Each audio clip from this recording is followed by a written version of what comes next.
offensive des FAMA contre les groupes armés terroristes à Seribala, à Nioro du Sahel et sur les axes routiers. Il s'agit de neutraliser les ennemis du Mali partout et à tout moment pour permettre aux populations de vaquer librement à ces occupations. Une offensive menée dans le ciel aussi bien que sur terre.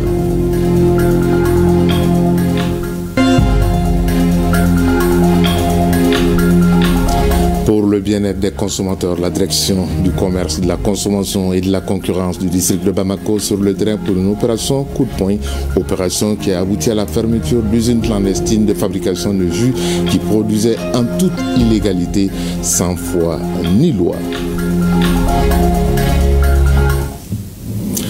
Mesdames et messieurs, bonjour et bienvenue aux informations en ce vendredi 12 septembre 2025. Tout d'abord, cap sur Nioro du Sahel, la 11e région. Là-bas, grâce à l'engagement et à la détermination des femmes, le Mawlud 2025 a été célébré avec enthousiasme dans la Zaouia et dans toute la région. Et c'est le ministre de l'élevage et de la pêche, Youbaba, qui a apporté les salutations et le soutien du président de la transition, le général d'armée Assimi Goïta et l'ensemble du gouvernement de la République du Mali. Le reportage depuis Nioro du Sahel est signé Moussa Diakiti.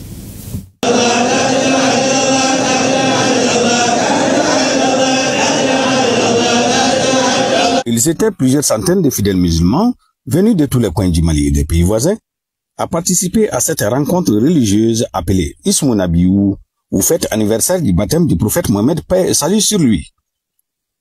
Les Hamalis, sous la houlette du shérif Mohamed Ould Cheknedi Bouye, ont prié pour la paix, la tranquillité dans les pays et la cohésion sociale. Ils ont salué la plus forte implication des femmes pour la sécurisation de la ville et ses alentours avant et pendant la célébration. En voyant tout ce monde-là aujourd'hui à Nioro, ça me va droit au cœur. Je ne pensais pas que de tel monde sera là aujourd'hui, vu la situation qui prévaut. Mais les gens sont venus, ils ont été sécurisés de Bamako, de la Côte d'Ivoire, du Burkina Faso jusqu'à Nioro. Il n'y a eu aucun incident. Le shérif Bouye a profité de cette fête pour montrer sa surprise et son indignation par la prise en otage de certains de ses disciples, l'enlèvement de ses véhicules et de ses animaux par des groupes terroristes. Il demande la libération sans délai des otages et la restitution de ses biens. La sécurité a été adaptée au contexte, que ce soit sur le plan escorte des centaines de bus, que sur le plan de la sécurisation des artères menant à la ville et également à l'intérieur et les lieux religieux. Nous remercions beaucoup les autorités et les FAMA pour avoir escorté les populations qui voulaient venir coûte que coûte à cette fête religieuse combien importante pour ce pan de la confrérie Tijaniya. Donc c'est le lieu de féliciter les femmes pour leur courage, leur abnégation et leur sens élevé du patriotisme pour avoir vraiment sécurisé les sites et les populations. Comme toute autre fête religieuse, l'édition 2025 de Ismouna Biou était accompagnée par des zikrs et des chants religieux.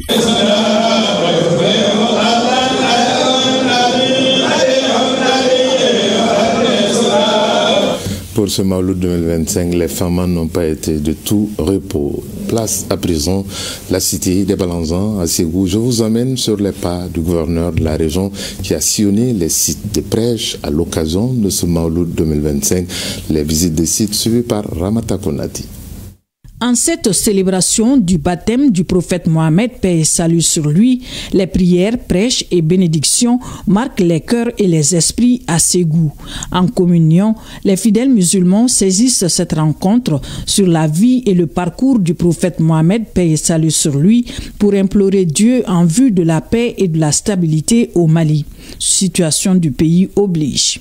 J'étais allé avec mes différents collaborateurs pour saluer les différents guides spirituels de la région de Ségou, leur exprimer notre solidarité et à mon nom propre, au nom du président de la transition, le général d'armée Assimi Goïta et du gouvernement.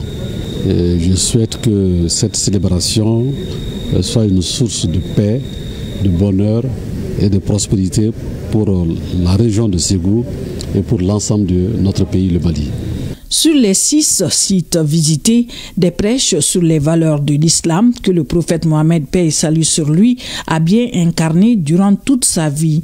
Parmi ces valeurs figurent l'union, la solidarité, la tolérance, la justice, l'amour de son prochain. Et les fidèles musulmans sont invités à la promotion de toutes ces valeurs. Tous les leaders religieux et leurs fidèles sont en train de prêcher la cohésion, la tolérance, la solidarité et la compréhension entre les Maliens. Vivement un Mali apaisé.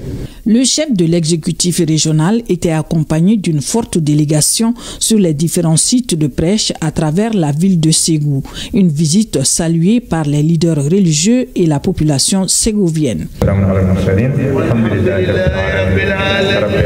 Prions tous pour la paix au Mali. Ici, à Bamako, maintenant, nous mettons de l'eau à la bouche puisque nous vous amenons dans une famille à Bamako, en commune 3 du district de Bamako.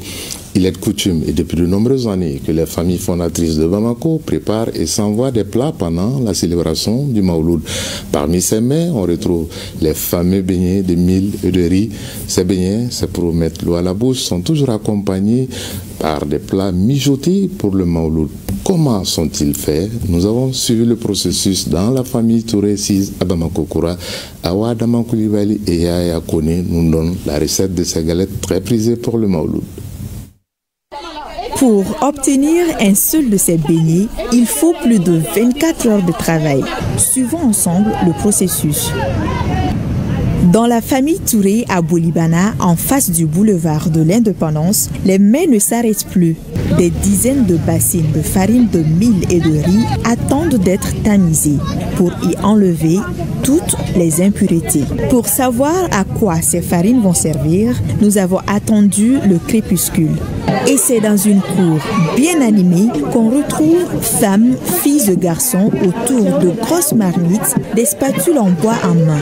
Nous sommes à la deuxième phase de la préparation. À 2 jours du Mawlud, on commence avec le lavage du mil et des riz le matin. Le soir, on les amène à la machine. Ça devient de la farine. Quand on les tamise, le petit soir maintenant, on commence la préparation. Pour un départ, on fait de la bouillie de mil et de la bouillie de riz. Les bouillies là, on les tape avec les trucs en bois. Les bouillies deviennent mous. Après, on met de la farine de maïs et du mil. À première vue, le mouvement semble facile, mais à mesure qu'on ajoute de la farine, il faut du courage, mais surtout un vrai exercice de musculation. Cette étape est cruciale, la fatigue se fait sentir, mais pas question d'abandonner. Après une trentaine de minutes de manœuvre, c'est une pâte bien homogène qui est laissée au repos toute la nuit. Au petit matin, le mélange a doublé de volume. On y ajoute les derniers ingrédients. Le matin, on le mélange, on met un peu d'eau dedans, le sucre, les sucres vanillés et tout. Mais avec de la soude aussi. Pour obtenir un bon produit, certains détails comptent. Pour que ça soit bon, il faut qu'il y ait du bon mil. Du mil qui n'est pas très vieux. Et puis du bon riz aussi. Pour la préparation, l'huile qu'on met dedans. Le beurre de karité. Donc il faut que ça soit du bon beurre de karité. La texture est à présent parfaite. Un long fil de fourneau se crée dans la cour et à l'extérieur. C'est l'heure de la friture, 4e et dernière étape du processus de préparation de beignets.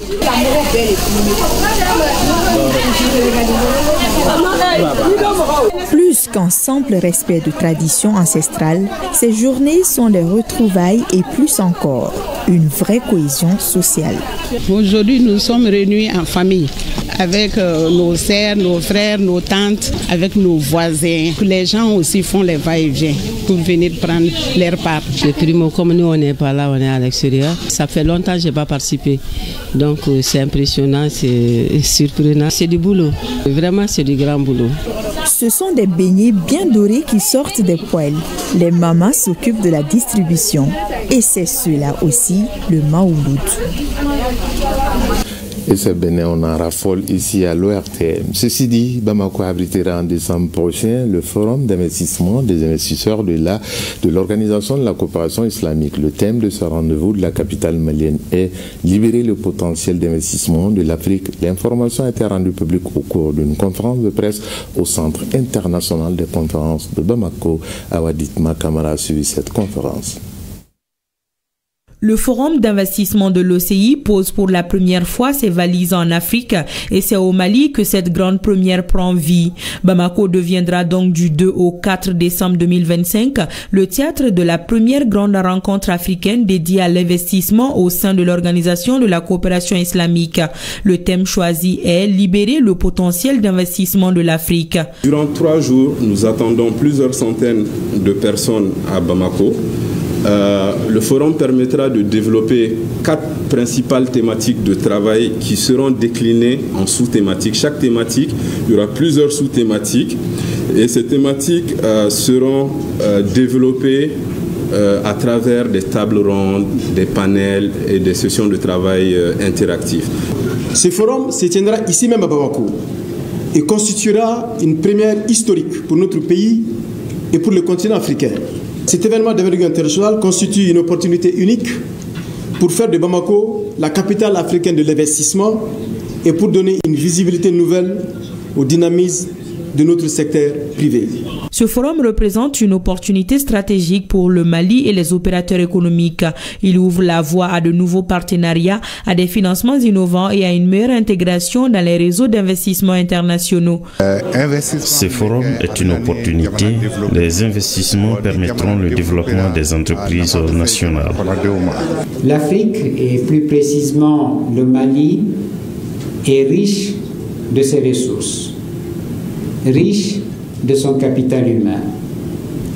Mais il a aussi besoin de forats comme celui-ci pour transformer son potentiel en investissement concret, en projet créateur de richesse et surtout d'emploi, car nous savons que la population africaine est à plus de 70% jeune.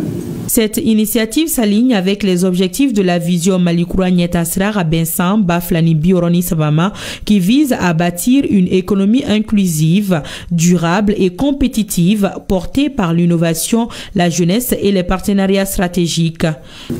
Le Forum d'investissement de l'OCI en Afrique est bien plus qu'un rendez-vous d'affaires. C'est une plateforme pour transformer les économies, accélérer l'industrialisation et bâtir un avenir prospère pour nos populations. Le Mali, en accueillant ce grand rendez-vous, envoie un message fort. Nous croyons à notre potentiel, nous croyons à notre secteur privé et nous croyons à la force des partenariats gagnants-gagnants. Ce forum est le début d'une nouvelle ère dans la promotion de l'économie malienne. En attendant ce forum des investisseurs à Bamako, la direction régionale du commerce, de la consommation et de la concurrence du district de Bamako est sur le terrain. Il s'agit de fournir aux consommateurs des produits de qualité pour maintenir leur bonne santé. Pour ce faire, elles viennent procéder à la fermeture, d'usines de fabrication de jus impropres à la consommation, des usines qui œuvraient en toute illégalité, sans foi ni loi. Benoro Fofana et Tudje Kamara nous en parlent. Pas de répit pour Fousseni Bamba et son équipe. À moins de 15 jours d'écart, un nouveau coup de filet reçu de la Direction régionale du commerce, de la consommation et de la concurrence, mettant au chaos un clandestin industriel. Cette fois-ci, l'action se déroule en commune 5 et toujours sur la rive droite du district de Bamako. Ici, au quartier d'Aoudabougou, c'est une usine clandestine de production de jus qui est également épinglée par la DRCC. Cette prise a été savamment planifiée et réussie avec l'aide de la population. Suite à une dénonciation qu'on a su qu'il y a une unité qui produit des jus ici. Donc les équipes sont venues pour demander vraiment les autorisations. Il se trouve que l'unité n'a pas d'autorisation pour travailler. C'est que ce soit l'agrément, que ce soit les autorisations de mise sur le marché. Vous-même, vous voyez les produits qui sont fabriqués ici. Ce sont des jus. Donc, qui sont consommés très généralement par nos enfants. Les enfants sont vraiment d'une couche vraiment vulnérable. Donc nous devrons tous protéger cette couche-là. L'intéressé mélangeait des produits chimiques qu'il achetait depuis l'Asie et sans aucune licence obtenue des autorités compétentes. Mais ce fraudeur ignorait toute l'ingéniosité de Bamba et son équipe.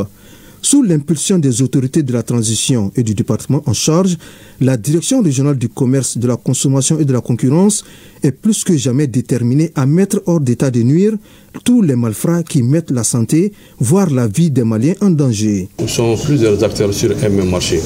Donc si vous êtes plusieurs acteurs il y a des acteurs qui se sont mis à jour. Ils ont des parts de marché, qui travaillent légalement et qui ont des agréments, qui ont des autorisations de mise sur le marché. Donc vis-à-vis vraiment de ceux qui ne respectent pas la réglementation. Donc cela constitue, comme j'ai eu à le dire, une concurrence déloyale vraiment à leur égard. De la surveillance des marchés pour le bien-être des consommateurs, la DRCC se joue aux conseillers pour certains opérateurs économiques qui les approchent. D'où cette invite aux clandestins qui continuent dans l'ombre avec ces pratiques frauduleuses. Nous demandons aux opérateurs qui ne sont pas à jour de se mettre à jour. Donc nous ne sommes pas leurs ennemis. Seulement notre travail c'est d'abord de protéger les consommateurs, ceux qui achètent ces produits-là. Nous protégeons aussi les investissements des autres acteurs sur le marché. Donc ceux qui ont investi sur le marché, donc il y a lieu à ce que chacun soit traité sur le même pied d'égalité. Selon Fousseini Bamba, le clandestin producteur de jus appréhendé par son équipe sera sanctionné conformément aux lois en vigueur en République du Mali. Si la DRCCD concourt au bien-être des consommateurs, le ministère en charge de l'urbanisme et de l'habitat œuvre pour des maisons sécurisées pour les Maliens à travers le salon de l'habitat. La 8e édition est prévue du 9 au 11 octobre prochain ici à Bamako et ce salon se tiendra sous le thème « Résilience face aux crises urbaines ». Cette année, le Sahaba, c'est 7 pays plus ceux de la Confédération AES avec comme pays invité d'honneur la Turquie. Les grandes lignes de cette nouvelle édition étaient dévoilées lors d'une conférence de presse suivie par Moussa Kamara et Mamadou Sidibé. Quand l'accès au logement devient une urgence nationale, chaque rendez-vous compte et celui du Sahaba 2025 s'annonce comme un moment clé. Plus qu'un simple événement, le salon de l'habitat de Bamako entend se positionner comme une vitrine de solutions concrètes, mêlant savoir-faire local, innovation technologique et engagement citoyen. C'est un cadre d'échange entre les acteurs du secteur pour partager les réflexions, afin de créer une synergie pour donner des résultats convergents et les proposer aux autorités. Le salon, nous servons d'indicateur pour les autorités pour une meilleure prise de décision en matière de politique de l'habitat. C'est aussi un lieu qui permet à la population, surtout parce que c'est en fin de compte c'est eux les bénéficiaires, qui puissent venir s'approprier des programmes immobiliers, des promoteurs, des solutions, de nouveaux concepts, des innovations. Prévu du 9 au 11 octobre prochain, Sahaba 2025 réunira un large éventail d'acteurs, promoteurs immobiliers, urbanistes, architectes, institutions publiques et citoyens. Tous se retrouveront autour d'un programme riche et varié. Les activités les plus importantes que les gens attendent dans ces salons, beaucoup auront des logements et à moindre coût. Parce que nous serons avec des partenaires financiers qui sont prêts non seulement à financer l'habitat et à les accompagner pour l'acquisition de ces habitats. La crise urbaine au Mali n'est plus perçue comme une simple difficulté sociale. Elle est désormais un véritable défi de développement étroitement lié à la stabilité économique et sociale. C'est dans ce contexte que Sahaba 2025 ambitionne de transformer les discours en actions concrètes avec des solutions adaptées aux réalités locales. Cette année, le salon se tient sous un thème à la fois pertinent et interpellateur. Et ce thème, c'est résilience face aux crises urbaines. Il est porteur de sens et d'urgence. Il devient impératif de réfléchir et d'agir collectivement pour développer des solutions adaptées, innovantes et durables. À un mois de l'ouverture, les attentes autour de Sahaba 2025 sont particulièrement élevées, aussi bien du côté des professionnels que des citoyens. Le salon se veut le point de départ d'une nouvelle dynamique tournée vers l'inclusion, la durabilité et la résilience urbaine. C'est avec ces informations du Salon de l'Habitat 2025 que ce 13h prend fin et ça a été un immense plaisir pour moi de vous le présenter à 20h. Pour le journal, vous serez avec Khadija Toukone qui fera son grand retour après un moment de repos. Elle nous revient en très grande forme pour vous servir. D'ici là, prenez soin de vous. Retenez que chacun de nous ne peut être une étoile, mais tâchons de briller pour éclairer là où nous sommes. Bel après-midi à toutes et à tous en compagnie des programmes de ORTM 1. Au revoir.